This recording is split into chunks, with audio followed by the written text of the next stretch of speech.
Okay, originally I was gonna make this video about TikTok and how TikTok has these live streams promoting stuff. One block. Here's how you can make thousands of dollars a month selling on TikTok. 60,000 of you were going First to thing we need to do. But I think I'll save that for another day. Something really interesting popped up on my timeline, and I usually wouldn't talk about something like this, but on my YouTube I did specify that I was gonna do something like this. So there's gonna be days where I'm just sitting down and talking to you guys, just talking about topics that I want you to talk about, and here I am. It was a video about an apology, and me being the curious person I clicked on it.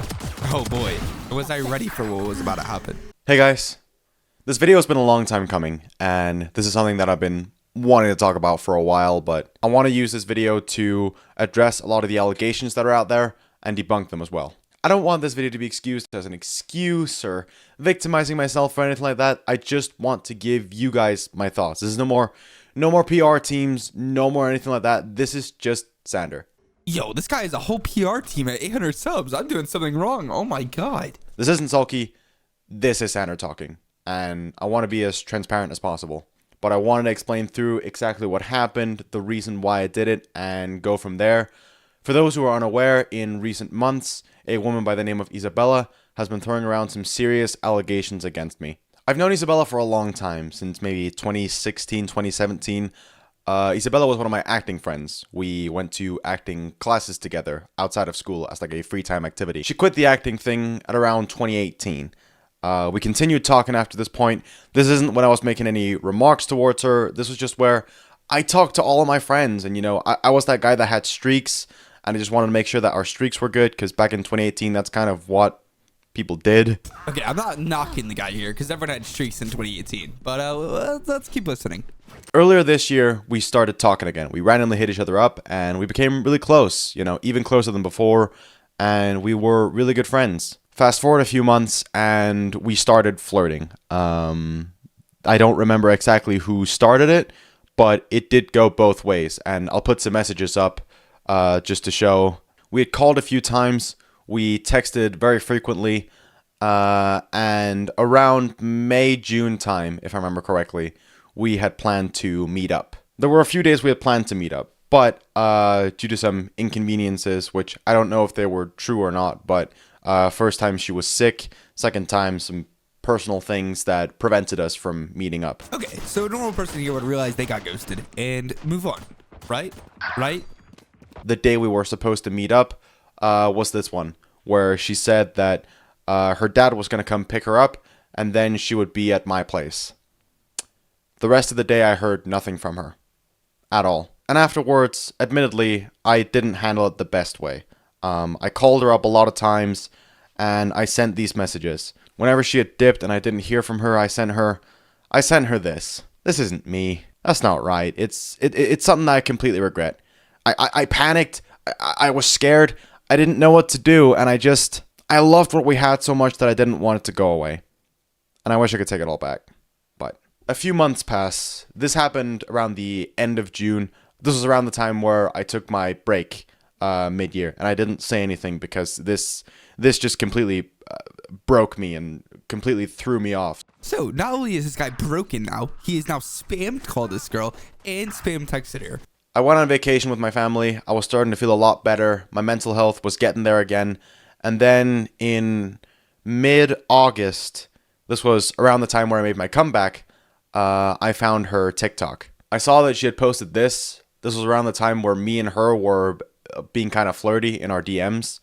And it just made me feel like everything was fake and that she only used me until she felt there was nothing left to use and then just completely dipped. Around this time, she had also gotten a boyfriend, which really rubbed me the wrong way after seeing this TikTok. Okay, yeah, the TikTok is a little something, but it's a TikTok. It could be a joke. For him to get this mad at a TikTok is crazy. Again, my next move was not the best way to handle things.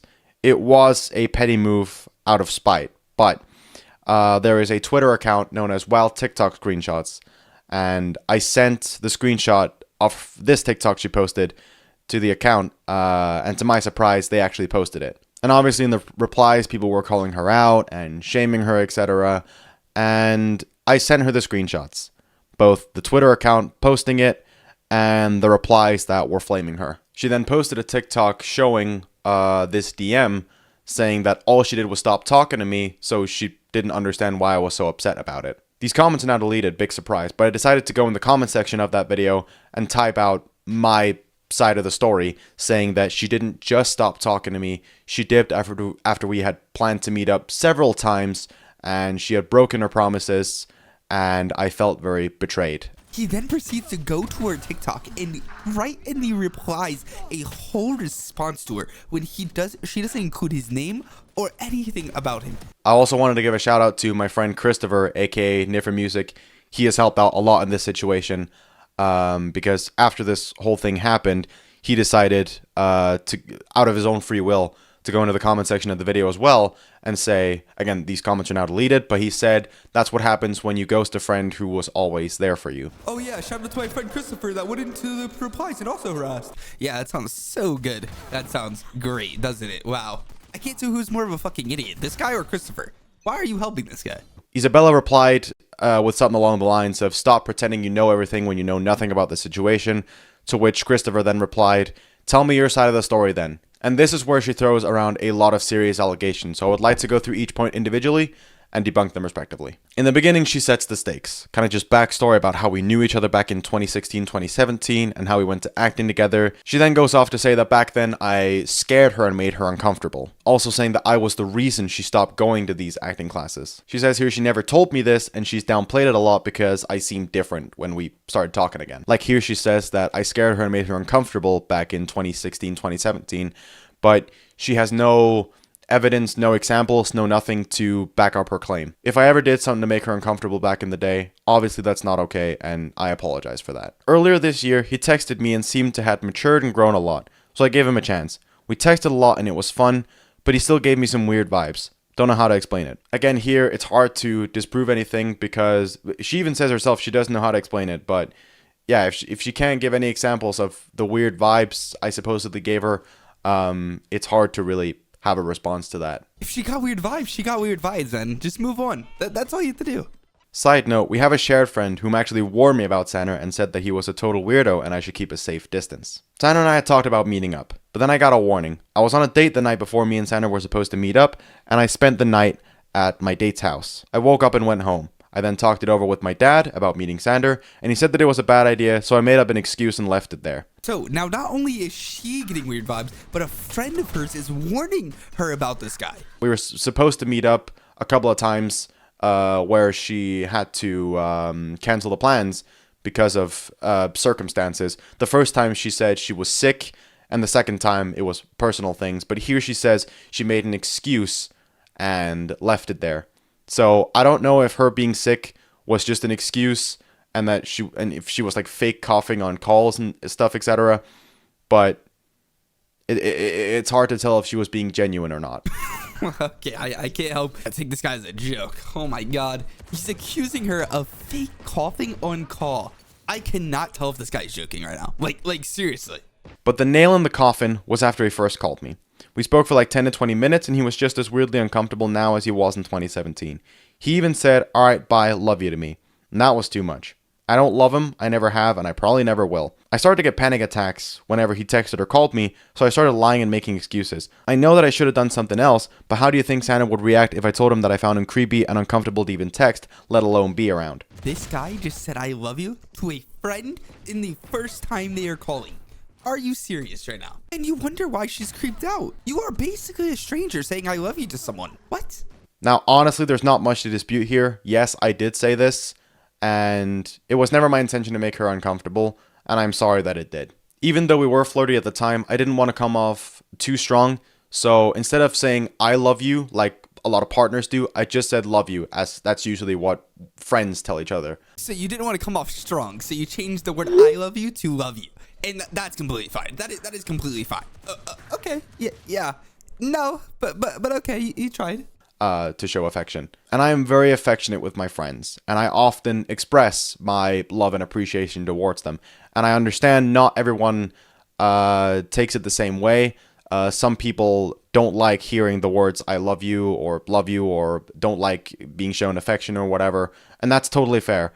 But this was a common problem with Isabella, is clearly she was not able to communicate that towards me. She was not able to establish boundaries with me and say, hey, I don't like when you tell me that you love me. Can we please not do that? And that would have been totally fair. I genuinely cannot think of a person I would call the first time ever and be like, hey, love you. Can you?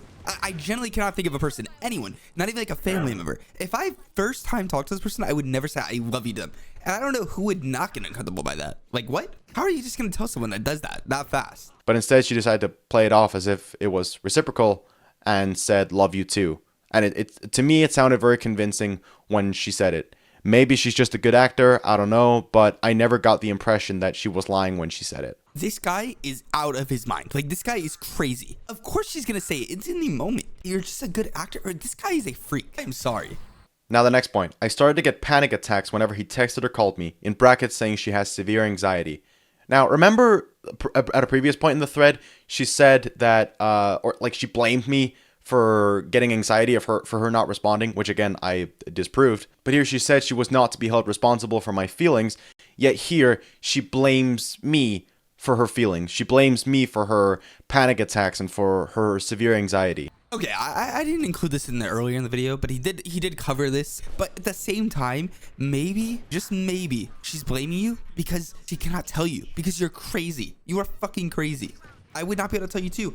If I had to speak to you every day, I'd be fucking scared for my life. Anxiety. I know that just straight up ghosting him was a bad decision on my part and a mean and messed up thing to do, but I couldn't tell him that he was freaking me out when he made jokes about unaliving himself and told me that he wasn't worth anything / not good enough. I was afraid that if I told him that he was weird and creepy, he would have hurt himself or worse, and I didn't need that in my life, so I turned to ghosting him. The only thing I can find that comes close to this is me just asking a curious question, asking her what she would do if I passed away. I think it's pretty clear to tell this is not me joking about doing it. It's just a morbidly curious question. Yeah, it's just a casual, curious question of, yeah, like, what would you do if I die? Like, is this guy okay? Obviously he's not, but like, why? Why would you even ask this to someone? I wouldn't even ask this to someone I know for months and months. Like, of course this is gonna creep someone out. I'm wondering how she didn't ghost you sooner.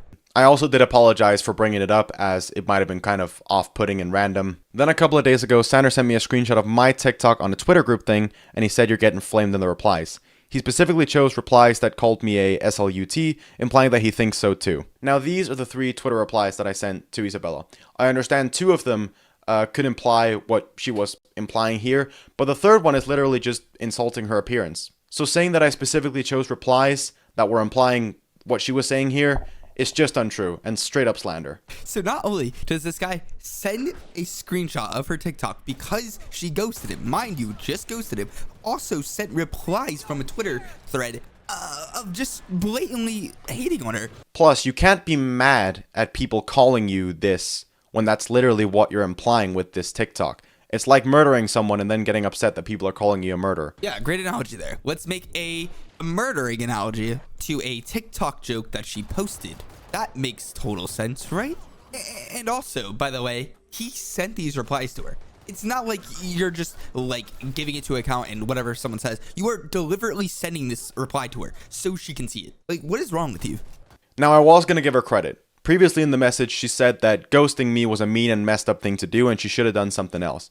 I was about to give her credit there. But then at the very end of the thread, she says, I know things could have been handled in another way, but that doesn't mean a better way. Again, I was about to give her credit, saying she should have done something else, but then at the very end says that doing it in a different way would not have been the better way. Okay, this really seals the deal for me. He thinks he's in the right here, so crazy, where he thinks he needs to give her credit. Like, he has some authority to be like, oh yeah, okay, I gotta give her a point here. Like, what? How? And that's the entire thread. Very poorly written, very poorly put together. Isabella has a decent following on TikTok. I believe she has 500 followers, and she has a few TikToks with a few thousand likes and views. And when this first happened, and I planned on exposing it, I talked about wanting to have her deplatformed. And I know a lot of people are wondering, do I still want her? And to an extent, maybe. To an extent, maybe you shouldn't message her multiple times. Say you love her the first time of calling her, and also sending your friends to message her, and also harass her through Twitter in replies. Maybe you're the one that needs to be off the internet, and, you know, just crazy thought. When you get ghosted, you move on. But hey, That is just my suggestion, you know? But at the same time, I would rather this be a wake-up call for her. This isn't a hate video, and I don't want you guys to go out and harass her, but if she watches this, I hope this can be a wake-up call for her to finally realize that her actions here are wrong and she needs serious help. So if she takes a long time away from the internet, takes a proper break, gets the help she needs, comes back stronger, and is able to prove that she is better and doesn't do this again to anybody else, then I don't really see a problem with her being on the platform. It is crazy how entitled this man is to recommend for her to take a break from an issue that is literally on him and his fault. This is crazy to me. Like, there's no way there's other people in the world like this. I don't want anything to do with her journey. She ghosted you, by the way. But I do hope she gets better, and I wish her all the best for the future. So my final thoughts, just to wrap up what I've been doing the last 6 months and why it's taken me so long to make this video. Well, the reason why it's taken me so long to make this video is I was scared. Pretty early on, I wasn't okay. That's the reason why I went to Italy, not to flee the situation, but just to go on a vacation with my family. YouTube is my life. I've been doing it all the time for the last 7-8 years now, and it's all I know. It's what I love. It's my passion. It's what I wake up every day and I love to do. And I realize, even over the last few years, that I just haven't put the love and attention into it. And you know what I want? Like I want it to be like a portfolio of the cool things that like I've done. I'm so glad you made this YouTube channel to document you harassing a girl, have other friends harass her. That is such a great portfolio. Wow. Round of applause, you know? I want to rekindle myself. I want to find out who I am. Not sulky, not anything like that. I want to find Sander. Okay, Sander, let's talk about who you are. You are a freak and a creep and need to get off social media immediately. I will be genuinely surprised if he keeps this video up for any longer than when this video comes out. I want to say thank you for watching and have a happy new year. I'm genuinely surprised that he didn't ask for you guys to like and subscribe at the end of the video. You know, props to him, okay? At least he didn't do that. At least he's not that much of a fucking weirdo to do that. I think my favorite part of all this is the actual comments on the video are roasting him. Alright, I just want to go over a few things before I end the video. First of all, I had to blur the girl's name out for her own privacy. And second of all, this guy actually is mentally unstable and needs help.